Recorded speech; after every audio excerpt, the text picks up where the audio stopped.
this fall, many of you, we kind of ask questions of, how's it looking compared to 2019? Because we know 2020 was a hot mess express. And just tell us, where are we? Are we going to be up, down, about the same? What are things looking like for you? And for many of you, you said, I'm going to be either the same or I'm going to be higher than I was in 2019. We've got some opportunities we're able to take advantage of. And that was great news to our ears. Honestly, we were looking forward to that, excited for that. And lo and behold, you were telling the truth. It looks like you guys have had some fantastic seasons, some record seasons for a few folks, as a matter of fact. And for some of you, I'm going to ask a show of hands here. The season's not over yet. We're not even done with first takes days. We're not on to retake day downhill slope yet. So, congratulations. I'm glad you're able to pick up some extra work.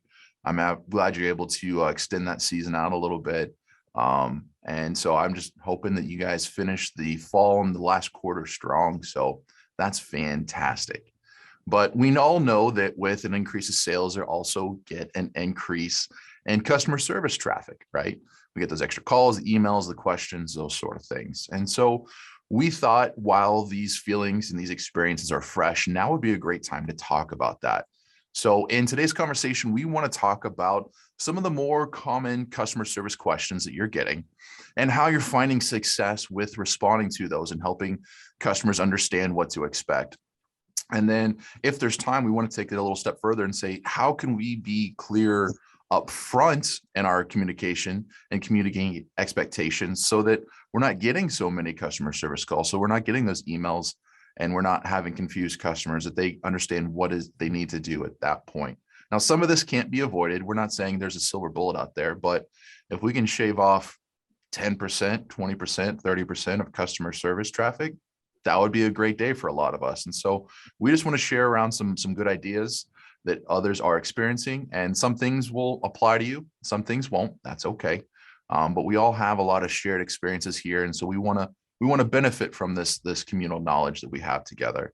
But before we get into that conversation, I just want to do some quick updates and announcements from the lab on what's going on here, right? So obviously what's going on here is we're printing. We are printing and assembling like there is no tomorrow. From our service time Texas that went out this morning, it looks like our school and sports orders are on average shipping out 9 to 12 days from received, which includes weekends. And order entry services is in another 2 days on that if you're using that particular service. So that was sent out this morning. And that is, again, that's that text message that goes out where if you text photo, PHOTO, to 816-203-3803, then every Monday, Thursday, you get that same text where you can see what are the current lab service times based off of the past 7 days on how things are rolling. But with that, let's bounce this over to David. David, how is it going? Can you put down the order that you're working on right now and share with us a little bit? What other things are you working on besides that order? What's going on at the lab? Tell me, man. Yeah, absolutely. If I'm in your guys' shoes, and certainly I've talked with a number of you one-on-one over the last few weeks, the number one question is on lead time. I'm hearing some pretty good feedback on the quality of work that we're shipping. And now our numbers are showing that the remakes are well within control. But the lead time is longer than we'd like, and it's longer than we planned for. I think I shared with you guys, if you go back and listen to some of the videos, the conversations with your lab, that we did in June and July and August, I shared with you that we were forecasting, after talking with you, we were forecasting that we would be up double digits compared to 2 years ago. Forget last year. Of course, we're up compared to last year, right? But compared to 2 years ago. And I also shared that we hired over 100 people. I think the number was 107. And by August, we started hiring early in June. And of course, like you, we're paying more than ever for our seasonal help. And so between June, July, and August, we hired 107 people and trained them, started training much earlier. And I think that has paid off big time. But the truth is, we probably could have used another 20 or so people for this fall. And so we aren't doing the service time that we would like to be doing. I think it's been worse in previous years. We don't want to talk about that, right? But for right now, I think what we've really tried to do is communicate, and just keep you guys, just be completely transparent with exactly where we are, with what you can plan for, giving you our best to communicate with where we are. So where we are is in that 9 to 12 days right now. We have seen the turn of orders from the large initial day picture orders to the makeup day orders. So we're seeing a higher quantity of smaller orders. And usually that leads, that's a leading indicator of us being able to reduce that inventory. And when I say inventory, what I mean is the number of orders in the lab. And that's what leads to lead time. Is the more orders in lab, the more things are sitting at steps between, sitting between the production steps. And our bottleneck is assembly. So it's people putting things in envelopes. And so we are working 22 hours a day right now. We try to not work 24, but this year there have been a few days we actually worked 24 as well. We go to 22, that way machines can reboot, people can reboot, all that sort of thing. So we are working the 22 hours a day. And we probably could use some more workstations and some more people, like I was saying. So in parallel with focusing on those areas, especially assembly, and then printing, and the outsourced operations like dye sublimation also has a lot of work that's feeding into there, but assembly is our number one bottleneck. So we're also, Dave and Lee and I put our heads together and are saying, okay, what plans do we need to make for future years? Because the other thing I feel like we need to communicate with y'all on is what our plans are moving forward. I do think this was a worst case scenario. We are up between 55 and 60% compared to last year. So coming from a reduced staffing into an increased sales from 2 years ago, I think this is the same message I'm hearing from you guys. This is the same situation you were in, right? You had staff 2 years ago that were regular, that you reduced during last year, and then are coming back out of that. So I think we did a phenomenal job, but looking back, we could have done some more. And so that's, I think, the plan that we need to put together and get back with you for next year. Our goal is always to be positioned so that you don't have to hesitate to go get more business. We understand that when you are facing schools and you're making commitments about turning your work around and having makeup days in 4 weeks or 5 weeks and hitting those and not having to reschedule, that one of the things in the back of your mind is, do I want this business, right? And if that business can be easy to turn and you can turn it quickly, it's a lot more fun to go book that business than if it's difficult work or if it takes a long time to turn. And we don't want you guys to hesitate. We want you guys to get as much as you can and want to go and grow your business. And so we are putting together some plans for next year that we can talk to you about and share this with you and just be transparent like we always are with what we can do to do better next year than we were this year. And so that's kind of the update from the production side. We plan on doing some Kaizen process improvement events. We're looking at staffing, we're looking at some automation, all those pieces put together, but more details to come on that. But I want you to know we're working on that. That's our weekend and evening time is working on those projects. So do you guys have any questions for me on any specifics? I must say the quality and accuracy this year has been really good. So, and people can live with 3 weeks turnaround time that we're dealing with no problem. So, thank you, Jim. Appreciate it. Yeah, I got the question from Trotter Photo. Yeah, being up 55 to 60% compared to last year, percent change from 2019. We forecast up 20%, and that was this summer, and we are up about 17% right now. For I'll say October is up about 17% compared to 2 years ago. So we were off by about 3%.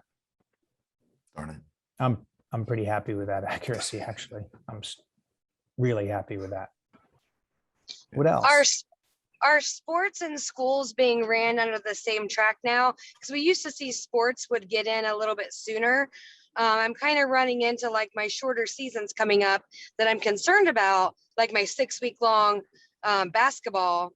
And I can't live with a 3-week turnaround time if I'm doing extraction work. Yeah. Yeah. So yes, you're right. Sports does run on a separate track still. We have a number of printers allocated to sports. So please, for heaven's sakes, don't call your school's sports orders and then try to switch them over to another track. All right. Besides, you'll pay for packaging if you do that, just FYI. But we do try to run those because we understand that, especially like junior high sports, as you're saying, Shiloh, run a 5 or 6 week season. And if you get in week 2 or 3 to photograph that, you've got to get those back fast enough, especially if you're doing knockout. Those are time sensitive. So the way that we're reporting, we have so much data. And so when we send out those text messages, we get 160 characters, Sean? Yes. So it's very brief. And we have 159 of them we're using, by the way. Yeah, exactly. So that is a very high level summary. We have data on everything you can imagine. And sports is running shorter than that. And schools, in some cases, if you're getting order entry services and it's waiting on previous knockout orders and it's retouching and it's color correction and there's add-on items, all those things added up and it's a big order, it's probably running closer to that 12-day mark. So there is variation within there, but sports should be running faster. And honestly, my hope is that when you are looking at your individual orders, the vast majority of what you're seeing is running faster than that 9 to 12 days. So look at your own experience also. Of course, then you throw FedEx on top of that and where they're at. And they're probably, there's some variation you're seeing because of FedEx as well. But does that answer your question, Shiloh? Kind of, sort of. I mean, we can touch base later. I'm just worried about my junior high sports, especially coming into next week. And we're jumping into winter sports now. We're kind of done with our school gig and just worried about the shortened seasons and turnaround time because I've noticed it's been running to the 9 to 12 days, very consistent with my schools. Yeah, schools you'll see running a little bit longer than sports. So you should expect that sports will run a little bit quicker than your schools. Can I ask a quick question in regard to what you guys are discussing? So if you are photographing sports for a school and you did their school photography, you should still label that as sports. Correct. Yep. Yes. Want to make sure. Yes. Yep. Good question, Armatrice. Any other questions, guys? Any other questions to David on production other than service time? Oh, we got a hand up here. Hang on. Patrick. Sean, you didn't email me or call me about the situation, about the whole production you guys are doing on your end. Because I want to get on board, getting that system into you, that I make the valuable point of making a certain amount of money for you guys into that system. I was too late in the early of the season to do that. So I have to go elsewhere and make my money there somewhere else to print. So. Okay. All right. We'll follow up. We will definitely give you a call. Definitely. You got it, man. Yeah. So what we're focusing on right now is kind of a summary is we're just keeping our head down, doing the assembly printing and the die sub and kind of the out of operation products, and looking every day. Our conversation in production and customer service is how many orders are in the plant and what's the lead time. And so we're looking at all those numbers and adjusting. I think also as we're seeing other departments turn the term we use is turn the corner, like the press department was really busy with ID cards and service items and proof plans and things like that. As those turn, they free up people so we can send them over to the package printing area. Same thing for order entry services. And so all those different areas we're communicating every day to fill those assembly stations. So I expect you're going to see us start to accelerate that work and start to get those out a little faster. Oh yes, and I see a question from Shiloh on how are supplies going. I'm glad you brought that up. there's been a lot of industry talk. And actually, there's been more communication between lab competitors this year than I've seen in the last 15 years. I'm here to tell you. I get calls a few times a week from competitors asking if they can buy different materials from us. And we are doing fine on materials.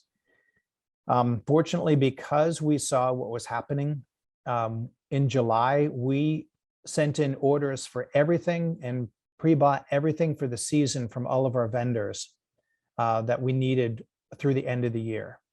So that is going well. It's not to say we have all the materials in-house for everything. A good example is like deluxe keychains. That is a product that we had to find a suitable substitute for, not because we didn't get our order in, but even those orders that we sent in July still weren't fully fulfilled last month. So we had I think it was 2.5 weeks of us using an upgraded, I hope you felt it that way, because it would definitely cost us more money for the upgraded deluxe keychain that we used for about 2.5 weeks and just swapped that out for your clients and then went back to the regular deluxe keychain. But that's an example. I think the other two areas that we're seeing is the paper that we used for proof plans and flyers changed a little bit for, I want to say it was about maybe 3 or 4 weeks this fall. We changed the paper because our regular paper for proof plan flyers was not available. We could tell the difference. You could probably tell the difference. I doubt your clients could tell the difference. And then the third area is frame moldings. Everyone is seeing frame moldings from overseas getting stuck on ships and everything else. So our suppliers for frames buy some of those frames from overseas. And so that is definitely having an impact. But we're finding suitable substitutes for those 3 categories. Everything else, we're in very good shape. We have always been a single source vendor company. So we build a relationship with someone, we build trust. They know we pay our bills quickly. And so we generally get pretty good preferential treatment. But definitely this fall, we've had to reach out to some other people. If our main vendors say, we can't get this for you, then we've had to go to some alternative sources in some cases. But so far, so good. And we're looking good through the end of the year. Things are still showing up every single day, but we got pretty aggressive early, and that has definitely paid off this season. I'm really grateful, frankly, that we had the cash flow to do it. You can imagine pre-buying all of your product for the rest of the year in July. Well, that's the low cash flow point for you guys, and it is for us. But I'm grateful that we were able to do that, and that Lee and Dave were so aggressive this summer. Well, with that, I know we all love talking about service time and extended service time, but we are coming up on the time of the year where holidays are going to start playing an effect, and winter school break and those sort of things. And so we posted, I believe it was today, I just dropped it in the chat, our holiday cutoff dates. And so with the school and sports season running longer this year for many folks, we know delivering before the school closes is going to start becoming a matter of fact. And so we want to send out, proactively communicate what are those dates that we need to have the order into the lab before 9 a.m. so that it ships out in time to get back to the school before Christmas and some of those other things. So if you haven't read that article, I just posted the link in the chat, and I would say after this conversation, you should go check it out and read that for sure. Yeah, and historically, we've not posted cutoff dates, as Sean said, for schools and sports because schools were all done by Thanksgiving, right? But we are hearing quite a few people photographing into December and even in January. So as with anything H&H, that what we're trying to do is post the information far enough ahead of time so you can plan ahead. And if you've got something that's an exception, talk to us. We will always give you our best to try to handle the exceptions. But if this can help you know that you need to work ahead on something or do a shoot and then immediately work up that order and send it to us to get in the normal flow, that's always preferred. So the other thing I want to say on all the updates from on service time and quality and shipping and supplies and all that sort of thing. I just, I think, Rachel mentioned it, but I want to say thank you to you guys for all of your candor and, just the conversations that we've had. A lot of us have talked one-on-one and on the Facebook group and in these calls here. And I always want to know what's true. Because if you start with what's true and then everybody does their best, to make things happen, to me, that's where the best things are possible.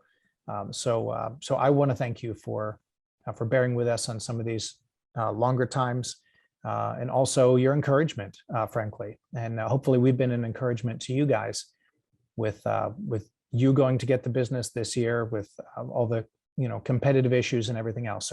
So let's keep working together as a team. This is working. It's imperfect, but it's pretty darn good, if I do say so myself. Awesome. All right. With that being said, we're gonna have more time to talk, but let me get a couple more quick announcements out of the way before we get into the bulk of our conversation. Just want to cover 3 quick things with you. The first one is for throwing some love out there to our sports photographers. And that is, if you are still looking for a place to get your 12x18 handheld posters, check us out. We are offering those one-sided, I believe, is 99 cents with a minimum quantity of 1, and 2-sided, I believe, is $1.25. So those are things you're going to find that in HH Studio. That may be why you don't see it in the HH Schools catalog. But if you are looking for that, as we know several folks are, we can definitely help you with those things. With that, also for our more advanced school photographer folks, Schools 301 is coming up here in just 3 weeks, I believe. So Schools 301 is an online course that starts November 22nd, and we meet every Monday morning for about an hour, hour and a half, for 4 weeks. And so if you are working and pulling your hair out on how to manage your growing business, this is definitely something that you should consider. When you take this course, really what we try to focus in on is 3 things. One is understanding the buy rates of your schools and how they compare to one another, analyzing some sales and how to reduce some overall expenses, as well as talking about how to recruit and train helpful employees and set them up to succeed, so that you can focus on your business and they can focus on your customers. So I think Amy just popped a link to that in the chat. If you're interested in that, I know we have a few folks here today that have already signed up. And so I just want to say thank you. And I'm excited to go through this journey with you all. And if you are interested in considering this, I would say don't wait, sign up now. And you can definitely be part of that group. And that is in a more advanced course for our school photographer folks that have, I believe it's 20 plus school contracts, and you're looking to help manage that growing business that you've got your hands on there.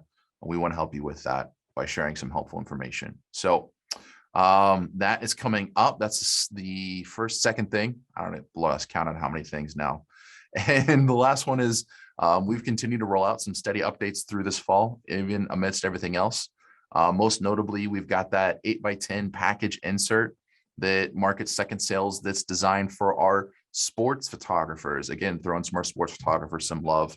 We've had the 8x10 and it's been more geared for school folks. And so we've added an 8x10 version for sports folks. So that is exciting and that is out there. And I've had several folks go, why didn't you tell me about that sooner? So I'm telling you about it today. Go check it out. That is that 8x10 insert. And that is designed to drive folks online to that second sale event to help maximize those sales. Also, if you hadn't seen, we've launched a new Facebook and Instagram page just for Schools and Sports by H&H. So we're not doing away with anything else. We're not doing away with what we got.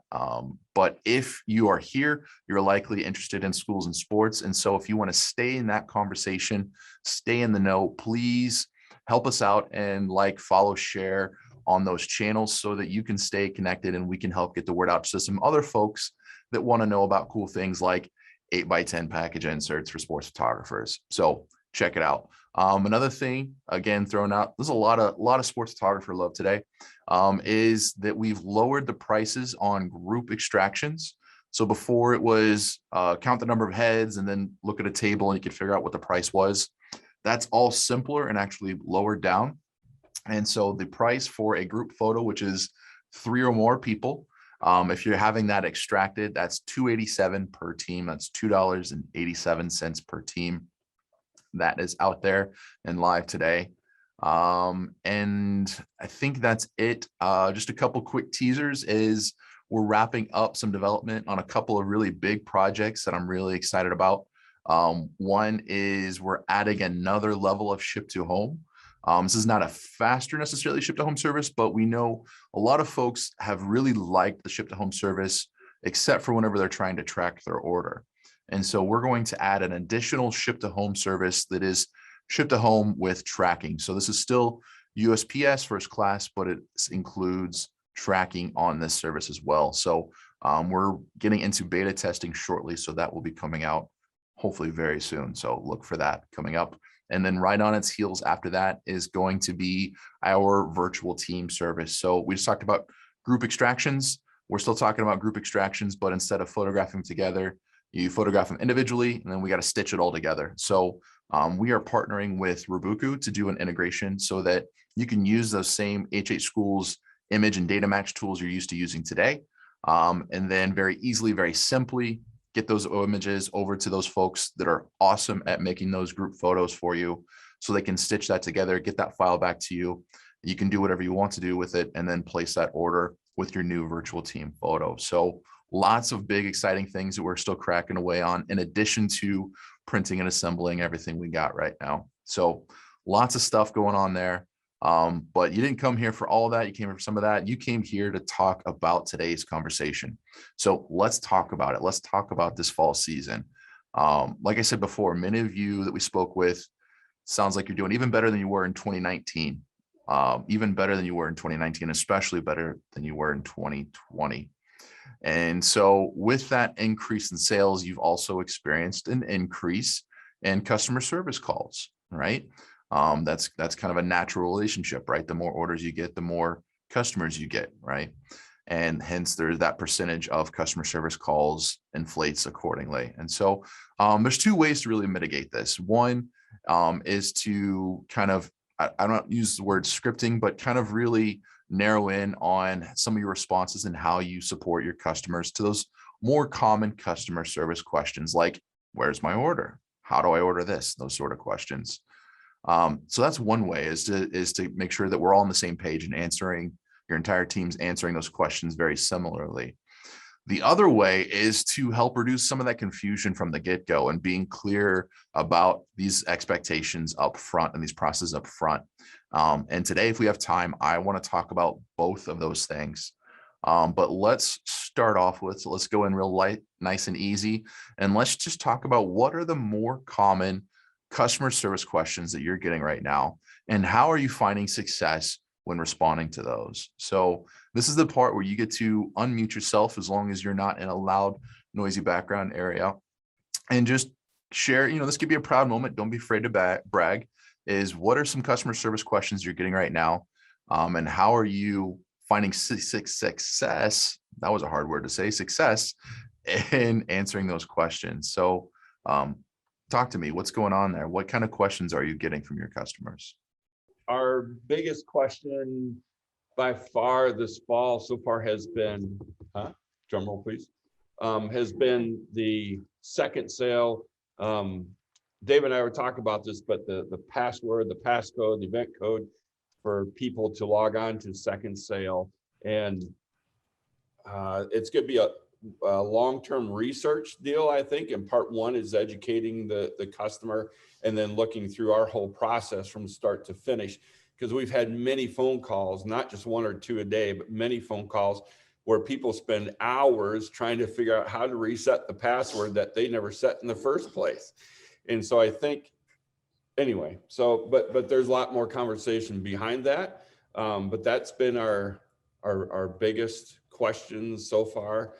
And to kind of help combat that, we're doing something a little bit different this week. We're actually going to put in a recording system onto our phone system in the office, so we can actually start kind of keeping track of how many calls we're getting.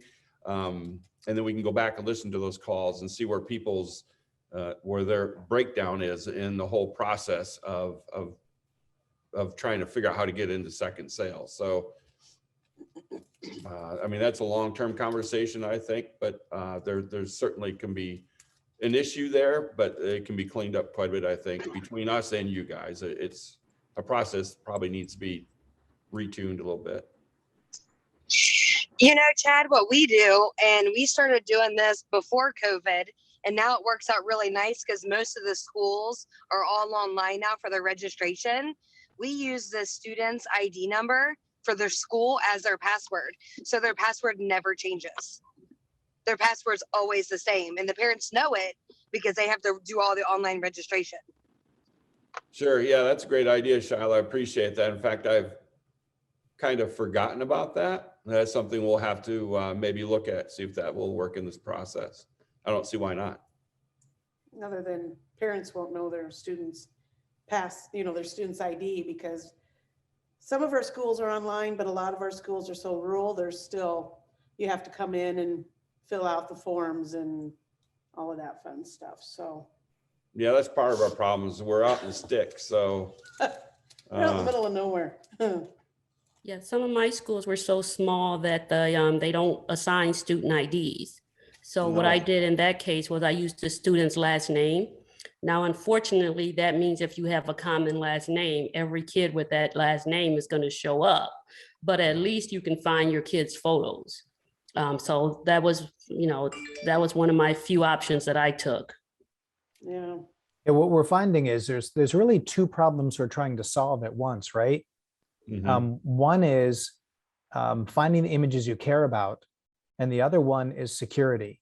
And depending on where the school is with what their policies are and what they want to see, some schools consider the student ID a private number, and some of them don't consider it a private number. Some of them consider it a guessable number, so therefore it's not secure.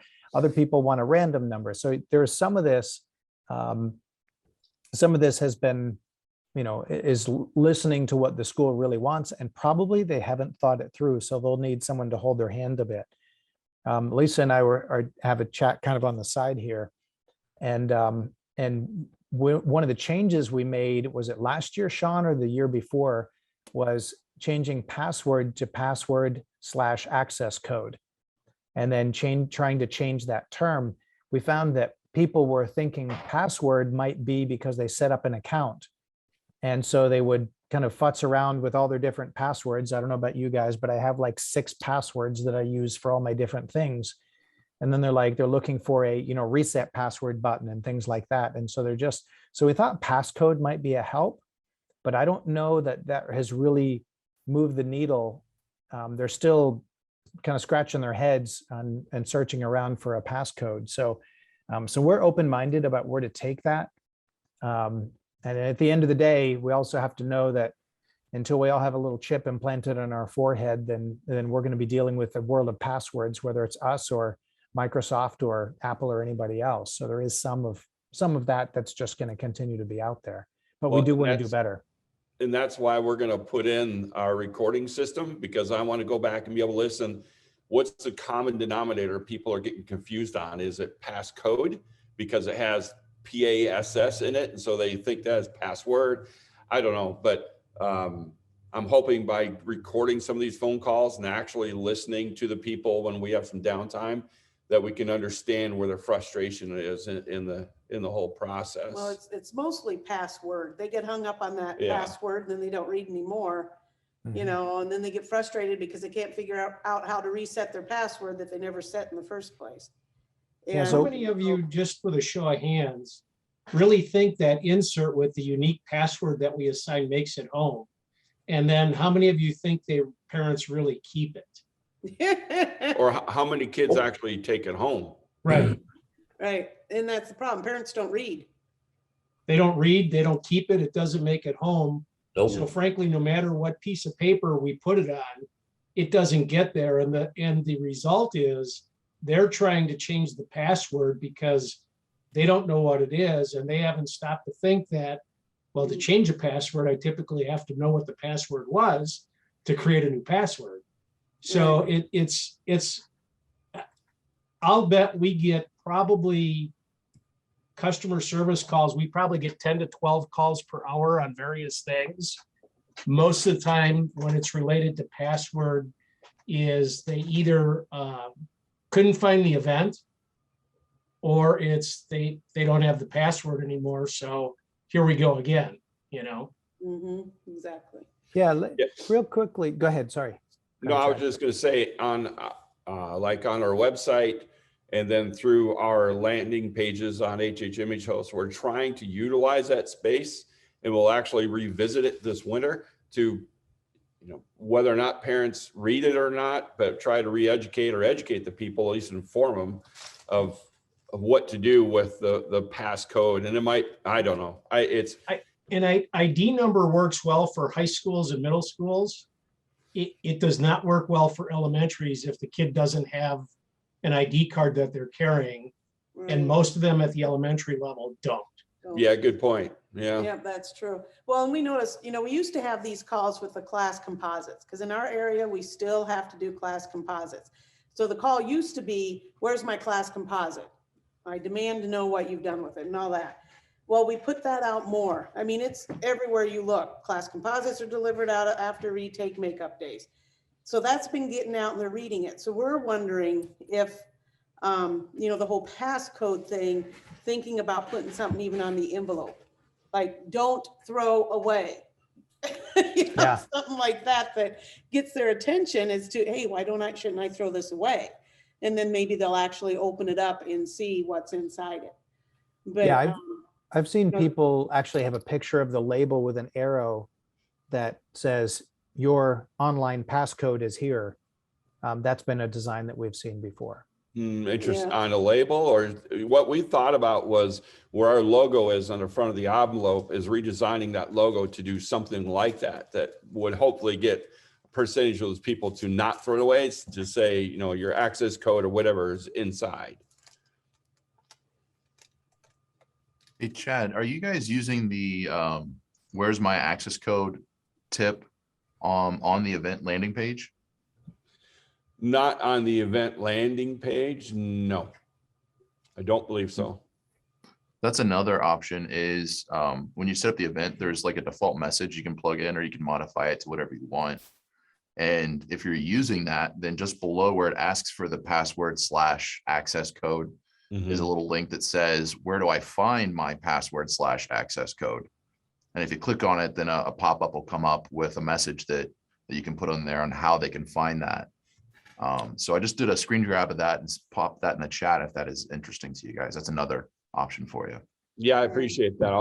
I'll go look, because that'll help, because we're going to be redesigning everything here about another month, or not designing, but thanks.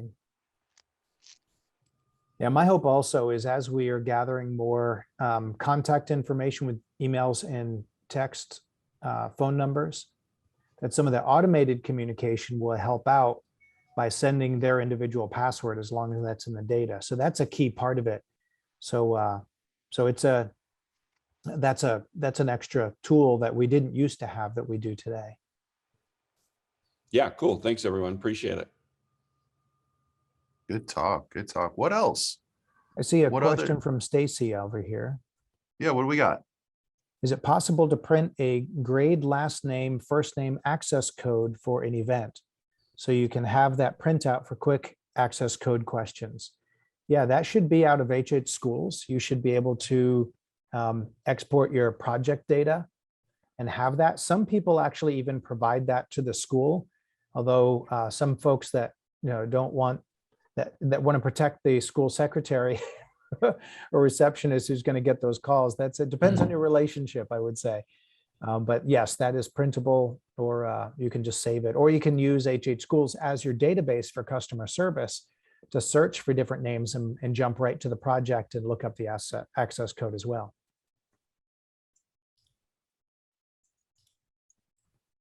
Awesome. Stacy, does that answer your question? Okay, great. If you're not sure where to find that in HH Schools, just give us a call and our customer service team can point you right to it. Another question for you is searching for events. We've been brainstorming a little bit on that. And Sean, stop me if you don't want me to go deep on this if on time. But one of the things that we were kicking around is changing the search so that it will, as you type some characters, it doesn't just pull the exact name that you type in, because some people don't know how to spell their school name. But if it doesn't just search for an exact match on their school name, but takes like the first 3 letters of whatever they type in and show the results of the list of events based on the first three characters as well. The idea is to broaden that search a bit, that if they can get the first three letters right, then, we're going to have a broader list of things that might be a possible match for that. With the hopes of reducing the calls of people who can't find their event. Any feedback on that?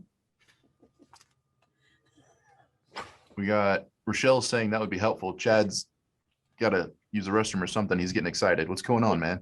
No, not at all. Thanks, John. Need a shot of whiskey. And any, what were we just talking about?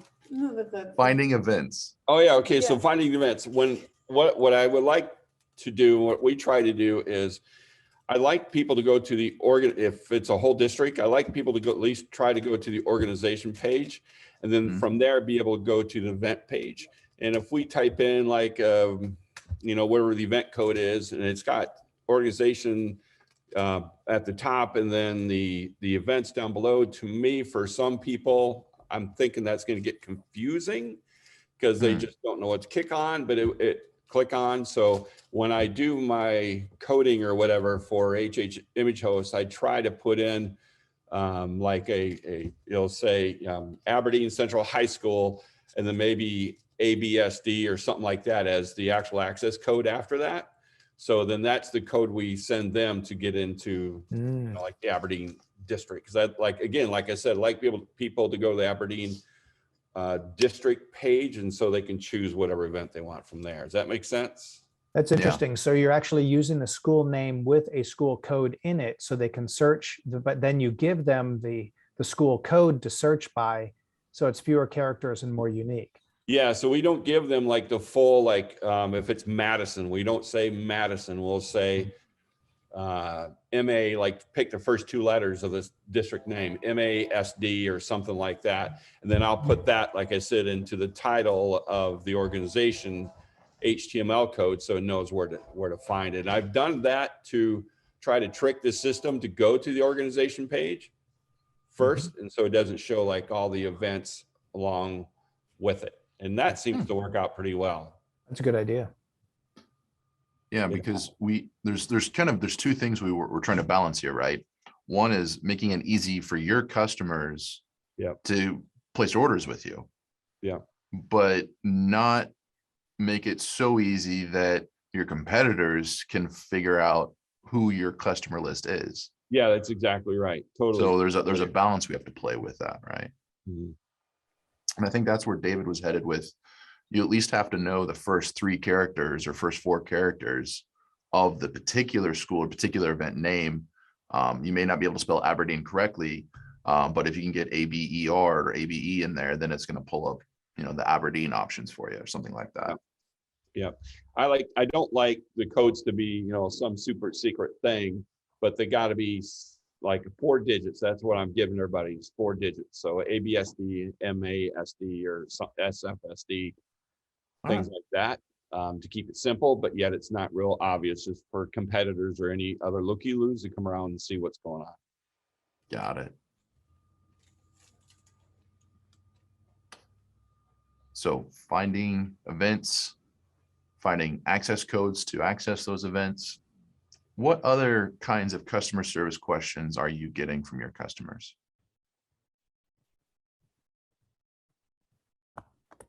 This isn't a question, but I'm just curious, Chad and Sean, to kind of expand on what you took, because that was a concern of mine. Is I list my schools out, and I was concerned that competitors could see them. So what you guys are saying is you don't list your schools out on your site, you just kind of abbreviate. Is that what I'm understanding? Yeah. So on HH Image Host, there is, if someone doesn't get a link directly to their event, they get it to your HH Image Host page, and then they have to go find the event. There's 2 ways to do that currently. You can either type it into the search bar, and if you match that correctly, then it'll list that out for you. Or there is a feature that you can turn on or off, but it's on by default. It is view all organizations and events.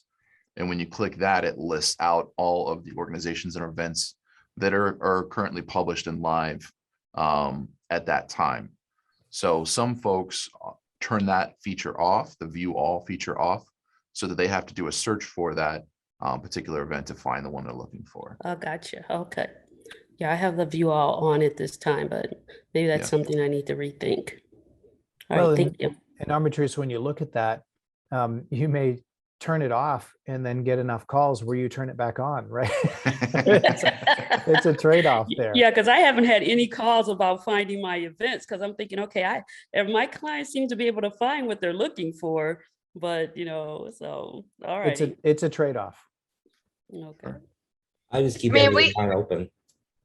Honestly, if my competitor's gonna look, they're gonna look. I don't care, honestly. How I know about my competitors is by looking at their websites too and see where they're laying around at. But honestly, if you have good work and you do good customer service, you don't have to worry about any of that stuff because coaches will keep you around. Number one thing I learned from coaches from high schools and middle schools is being reliable. That's it. Make sure they don't have any complaints on the parents and get them off their back. That's all they care about. Other than that, if you worry about that stuff, then obviously you're doing something wrong. That's just my opinion. Yeah. Rochelle. We use the And- organization. Oh, Sorry, go ahead. that's okay. We use the organization feature, and that really solves a lot of problems. We throw the mascot up there, throw everything in it, and I rarely ever get questions of how to find your people. So our approach is a little bit different. Every school gets a 4-digit school account code. So we start with that. We add 2 letters. For original day, it's OD. For second chance or retake day, it's SC. And then we add the year because all these events are pooling in the background when you have to go back and look things up in HH Image Host.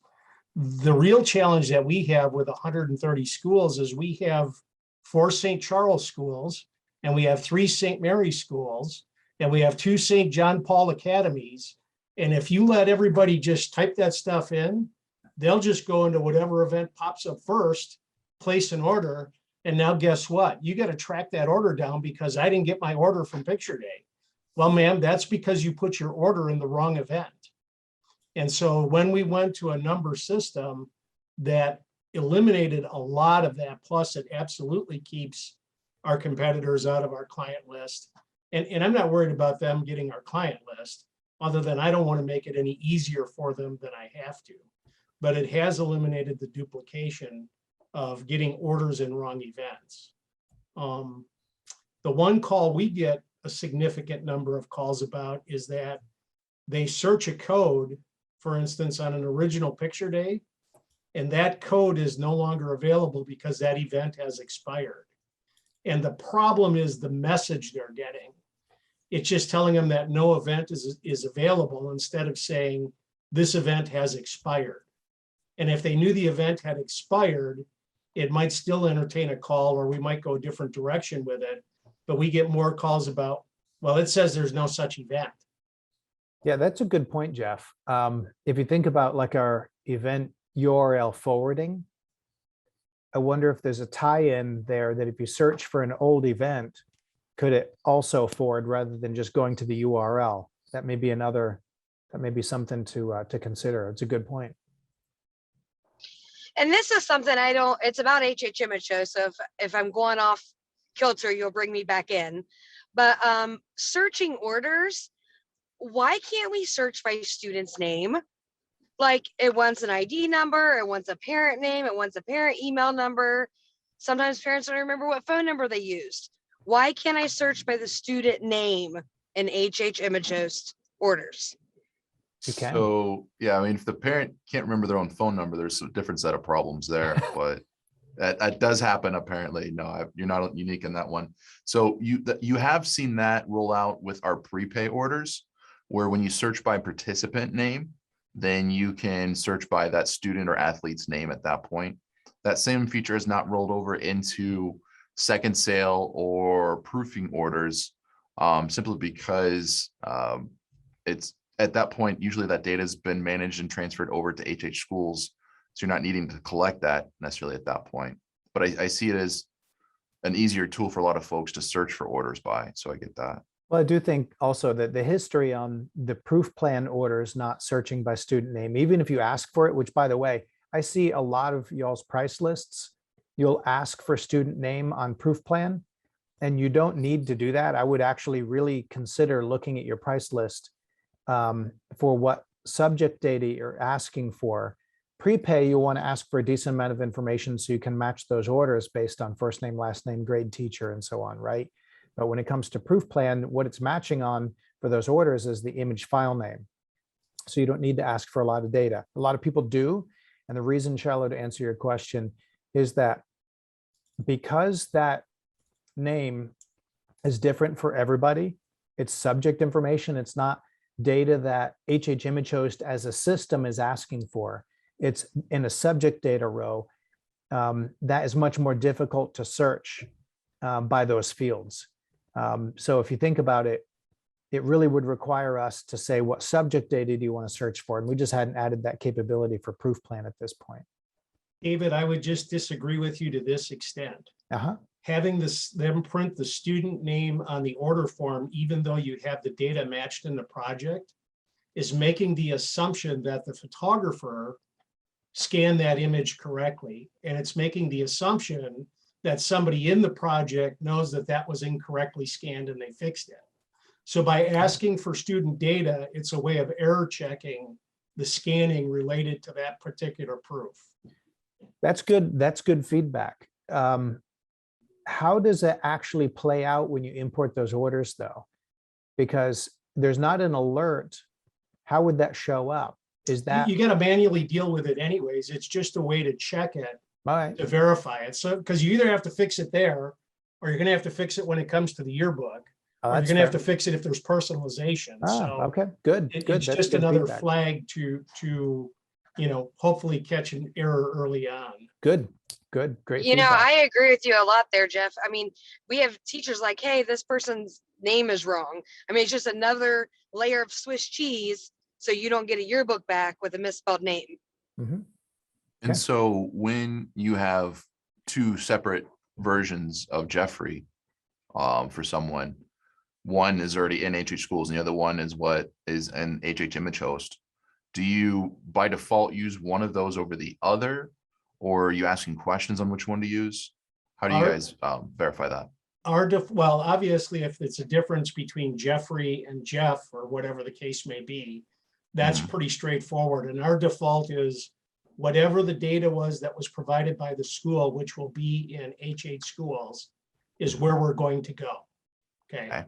Unless we're offering a personalization option, right? Right. Okay.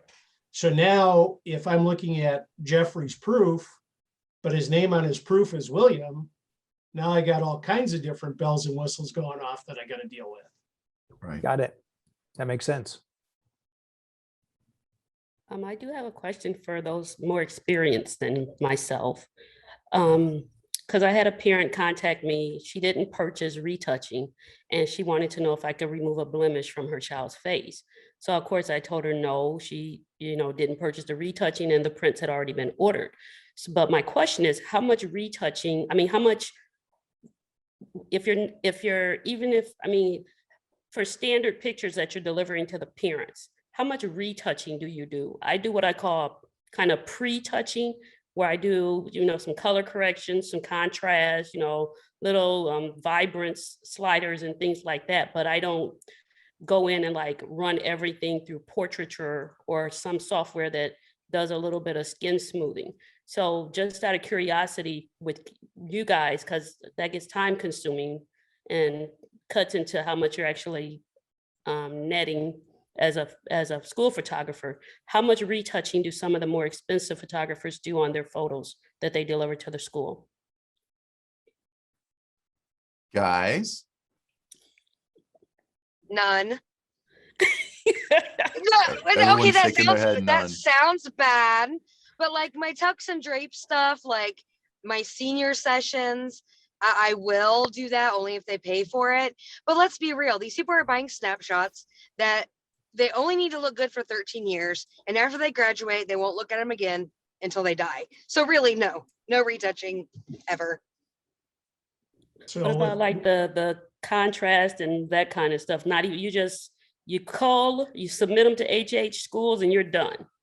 I pay my lab to do all of my color correction. I know some of you guys are going, why do you do that? We take great pictures. I make sure they're great coming out of the camera. They look good. And I pay the lab everything else. All right. Something I do as part of my basic workflow with contrast and color is I go through Capture One, and they have this neat little feature where you can decrease the clarity on the skin tones. It's like a -30 that I kind of tend to use. That's just a base kind of thing I do. It doesn't take anything away. It just kind of takes the edge off of things. But I do enhancement as something that people want to pay for. So that's a basic $6. But everything that goes out to the customer, I do run through this negative clarity. And that seems to help with things. I do a lot of sports in preschools, and that's a good initial kind of thing I do. So that's an easy button. That's an easy preset. It doesn't take me a lot of time. I'm already culling images, so it's just part of my workflow. I think you have to decide for your business what's appropriate. I can tell you that with 60,000 images, we don't have time for any of that stuff. Okay. So we sell retouching, we sell pimple picking or standard retouching, and we sell senior retouching, which is the standard senior retouching. My lab does all of it. Just remember, every time you touch an image, it costs you money. So whether you do it or whether the lab does it, every time you do something like that, it costs you money. And if you want to continue to scale your business, you're going to have to determine what level of time you have available. That's why I asked the question, because this year was my first year with this. And it seemed like things were taking me a lot longer than I thought they should to get over to the lab. And then I thought, okay, if I grow, I've got small schools right now. I'm thinking my biggest school is 200 kids. If I pick up a 500 kid school, I can't do what I'm doing today. Right. And remember, the clock is ticking while you're deciding whether you're going to retouch it or get that retouching done. And then if you hit into any kind of bottleneck, you're just compounding your problem and adding working time to it. So for our customers, what we do when we get that specific call is we have a $15 makeover charge. And that $15 makeover charge covers their package to be made over because of an error they made. Now, in that case, because she didn't pay for retouching, we would ask her for the $15 makeover charge plus whatever retouching option she picked. And then that package would be made over, retouched, made over, and mailed to her directly. And that's how we help our customers. Okay. So there is an option for redress.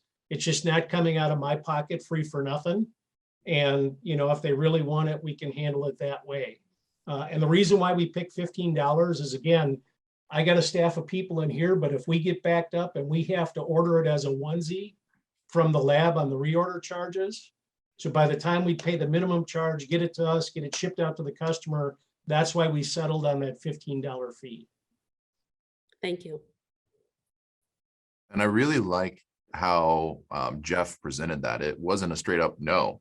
It was, okay, I understand that. Here's the option to help you with that problem. I gave a straight up no. I was like, those prints are on the way. No, I'm not taking that dot off her face. It's kind of, we've changed a little bit. We used to be kind of a straight up no. Now it's, as I like to tell my office people, we'll do anything. It's just a question of what we're going to charge them for it. And ultimately, if we come up with a charge that dissuades them, well, then I guess it really was no. It's just we're going to get compensated if we have to hop through a lot of hoops. Yeah. So Jeff, do you always order your stuff to be shipped back to your studio and then you repackage it and reship it out again? In what terms are you talking about? If you're talking about original day orders, all of our original day portrait orders come here because we do some extra things for the school that we do here, and then somebody personally delivers them because all of our school accounts are within an hour of us at the most. And we want to have that touch of dropping those packages off. If it's a makeover package, depending again upon what the circumstance is, in a lot of cases, we'll have those shipped directly from the lab, first class mail, almost like a reorder type thing. Or in some cases, we tell the parents, If you can hang on for a little bit, it'll come back with retake day packages. Just depends upon what the situation is.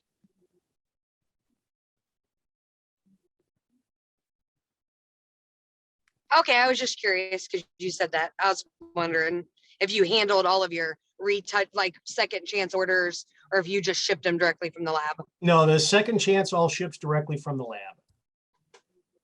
The only packages we would probably handle would be makeovers if we needed to get our hands on a makeover. I try to have as little come through the door on second chance and makeovers as possible. We want to deal with just the packages going back out to the schools. And part of the reason why we're doing that is we're collecting the service items. We're having that shipped here because we're combining the service items, and then we're creating a packing list that shows everything that was delivered. So we have actual tracking on, yes, you got your items, they were delivered in one box, they were delivered on this day, that type of thing.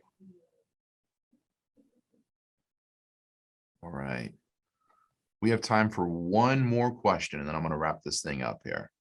So one more, what customer service question are you getting that you're dying to help solve better? What are you getting, guys? Oh, Megan. I got a question. I don't deal with customer service. Eric does, but Hey. So I have more of a comment here because we kept talking about passcode, access code, people not knowing how to spell things, and you guys are using the power of QR code. Can we just make a QR code that goes directly into their event without a passcode, without their name, without anything? I mean, when we print our flyers, we do a mass print of 60,000 flyers, but then we still run them through a printer to do their name, pricing. How about magic QR code? So I mean, I'm a shopper that if it takes me a couple clicks, I won't buy online. So I'm assuming my customers are the same way. So I don't know. I'm just thinking, I feel like a magic QR code might alleviate a lot of our questions. Yeah, I think Jeff Edwards is raising his glass toasting to that, right, Jeff? Yeah, well, there's a couple different levels of QR code on that, Megan. The first one is we do send the school an electronic flyer that has a link embedded in it that they can forward to the parents via email. And we've added QR codes to them, and we've added QR codes to our actual flyers. So they actually do have a QR code for their event. And that's been wonderful, particularly for iPhone users and especially at sports events. I mean, we'll be at a sports thing and they'll be out there scanning that thing all over the place. I'm not sure where Android is right now. I can tell you that as of the last Android operating system, a QR code reader is not built into that operating system. So if somebody has an Android phone, they have to download it separately. So it's not quite there, but we're getting there. One of the things that David and I have had some ongoing conversation about is that the package insert, instead of having an actual password, would have a QR code that would actually take you right to that student's image. That's what you're talking about, right, Meg? Yeah. That's what I'm saying. Because we have the QR code on our flyer already and it helps get to our landing page, but I'm taking it a step further. It's a page that you don't have to know the password, access code, whatever you want to call it. It's exactly what you're just saying. It's smarter. Yeah, the capability there, Sean and I will kind of have our little side conversation in front of you guys right now. We don't have the ability right now, right, Sean, to have a URL that has the password embedded in it, because that would be a non-secure transmission of that passcode. And so that would violate some of the secure HTTPS protocol that we're using. But there's got to be some sort of a hash or something that we can run on that to scramble it. But it's something we'd like to figure out, because the other thing that we'd really like to do, the other QR code we use is QR code match, right? And those big QR codes that you print out for data match out of HH schools, we would love to make that also a link to their gallery if they go online. And so those two things together, seems like there's maybe something we ought to be able to figure out there. Well, I just feel if Jeff and I both want it, we should get it. Yes, that's exactly why we're here Megan, today. I like is that. All What do you two You're need? you're a better persuader than I am. They just look at me and tell me, yeah, there he goes again. So. The Meg Jeff Mafia, right? I love Love it. Right? Are you guys Love talking it. about Got Photo, or are you guys talking about your online system? Our online Our system.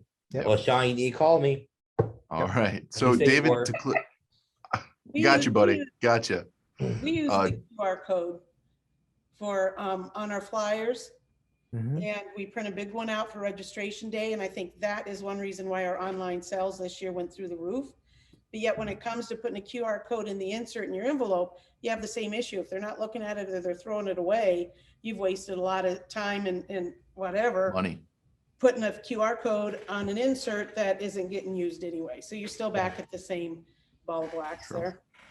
Yeah, I think that just goes back to multi-channel marketing and sales is Yeah, absolutely. you're not going to have a one size fits all. You got to find where are they communicating and pirate that channel. So two things I want to add to this before we wrap up. One is Terry, keep me honest. Make sure I call Patrick, that we get a hold of Patrick and talk to him. And secondly is to expound on what you're saying, David, is we do technically have that feature, but we are guarding it for the reasons you're saying. And so what I'm talking about is the share event link, where if someone is already logged in with their access code, they can send a quick link to grandma, to aunt, to someone else. And whenever they use that link, it doesn't prompt them to re-enter a password access code, because we've already qualified that the person distributing that code has the authority, has the security access to do that. I'd forgotten we did that. Yeah. There we go. So we have that, but we guard it for the reason you're saying. So we've got to figure out, again, ease of access and security, finding that right sweet spot right there. Yep, we'll put our heads together. Thank you. Yeah. I have one last question, if I can interject. I use my comment on something else, basically. Oh, yes. Okay. So Well, I was yes. looking at the link Amy sent about the deadline, the Christmas deadline. Obviously, Christmas Day is not when schools let out. If we are right, starting basically our makeup season, and we've got people photographing makeups up until that first week of December, is the 9 to 12 days going to apply for 5 to 10 makeup photos? Gosh, Does I it hope not. matter? Oh, I mean, gosh. does it matter if the order has 500 new kids versus 5 makeup kids? I mean, I guess we just kind of need to realistically be able to plan our Yeah. because if that's a reality, we're kind of screwed. No kidding. Absolutely. No. So there's two questions in your question. Sorry. One is, does a 12 image order take as long as a 500 image order? Obviously, to produce a small order takes less time than it does to produce a big order, but we do work on them first in, first out. So a small order will sit and wait for some of the bigger orders to clear in front of it. So that is how we're working right now.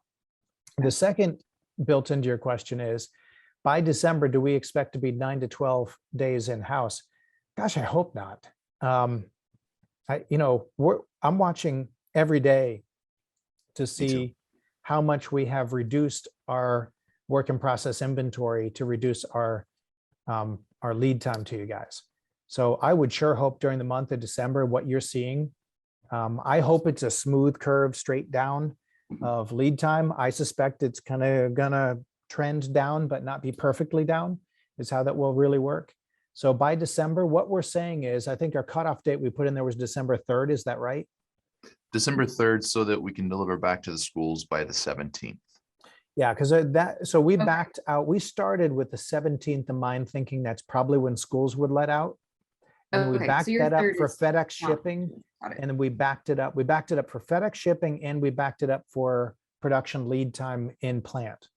So our thought was that gives us 2 weekends, the weekend of the 4th, 5th, and the weekend of the 11th, 12th, that we can still ship things on the 13th and have it arrive to the school by the 17th was our logic there. Yeah. But you can still order from you guys and ship it to the studio, correct? Ship it to the studio or totally. the school. Yep. Oh yeah, Yeah. you can order anytime and ship it wherever you want. It's just, if you're planning to deliver by Christmas to the school, we wanted to set a date that you could say, I can send this to H&H on the 3rd, and I can feel good that I'm going to deliver to the school by the time they let out for Christmas. Okay, because I was like, look at all the schools going on that those first 2 weeks of December. Like, Yeah, no, you can, we will continue working. Believe me, we're not going to take our foot off the gas. When's your last day when you guys cut off for your leaving from the holidays? The last day, well, we still have a crew coming in Christmas Eve. It'll be a skeleton crew, but usually that work drops off pretty quickly the week before Christmas. But Okay. we're working that whole week right up, probably midday Christmas Eve. We'll be letting people out. We do want to, let me just add, we do want you to know that this is a different time, and Dave will correct me if I'm wrong, but I will always encourage you, as long as you educate your customer, that, it is not guaranteed, but we'll try. There are lots of revenues and dollars that can still come in. It's just we can't guarantee that. So sometimes those orders do get there. So just be aware and be optimistic, but just understand they're not guaranteed to be there. But I would still try if you communicate that it may not get there. I don't think there's anything in the world wrong if someone wants to do an initial picture day before, the end of the first week of Christmas. And you say, look, obviously with the shippers, the way they're working and everything else, we'll try to get it before Christmas, but plan on the first when everybody gets back after Christmas break. And then you can surprise them. So maybe sometimes if you can get it in before, there's nothing wrong with that. All right, guys. Well, we do need to wrap things up. As good as this conversation has been, I was excited for this one, and it did not let me down. So thank you all for joining us today in this conversation.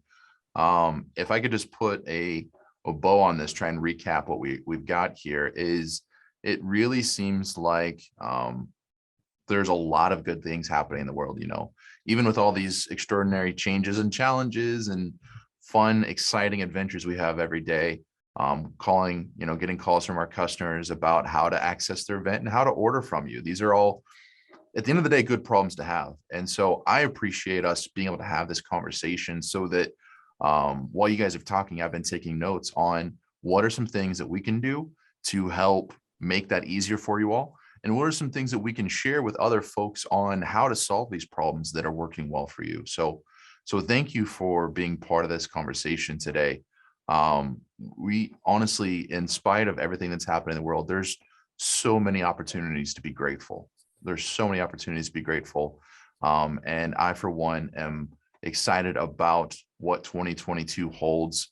And I know that at the lab, looking and working alongside, David and Terry and everyone in production and customer service, that we all realize the stakes, and we all remain passionate about helping you fulfill your promises and helping you grow your business. And so that's our job, and our focus is to give you no reasons not to continue to do that, to know that we've got your back and helping you grow your business. So thank you for that trust. That's a huge, powerful thing that we don't take lightly.